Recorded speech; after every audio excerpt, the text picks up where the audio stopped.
অনেকদিন হলো বোনের বাড়িতে যাই নাই, তো অনেকদিন থেকে বলছিল যেতে, তো আজকে আসলাম বোনের বাড়িতে। আর এমনিতে আসা হতো না, বৌদি আসলো সেজন্য আসা হলো। তো হ্যালো এভরিওয়ান, কি খবর? নতুন একটা ব্লগে সবাইকে স্বাগত জানাচ্ছি।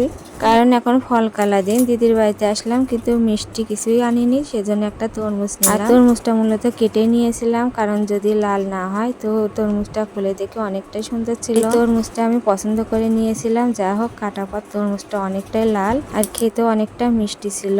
তো এবারে সবাইকে কেটে খেতে দেবো তরমুজটা। আজকে সকালবেলা হাঁটতে বের হয়েছিলাম, তো হাঁটতে গিয়ে দেখি এখানকার মাঠে ঘাটে অনেক শাক বের হয়েছে। যেহেতু দিদির বাড়ি, লজ্জা করলাম না, আমি আর বৌদি একটা মাঠে নেমে অনেকগুলো শাক তুললাম। হেলেঞ্চা শাক, শান্তির শাক আর হচ্ছে লাউ ডগা, অনেকগুলো শাক তুললাম। এবারে শাকগুলো দুইজনা ভাগ করে নিচ্ছি। বৌদি অর্ধেকটা নিচ্ছে আর আমি অর্ধেকটা নিচ্ছি। এগুলো সবকিছু প্যাকেট করে নিচ্ছি, কারণ এসে চান টান করে নিয়েছি, এবারে বাড়ি যাব। তো অনেকগুলো শাক ছিল, অনেক রকমের, আর অনেক গাছও নিলাম এখান থেকে।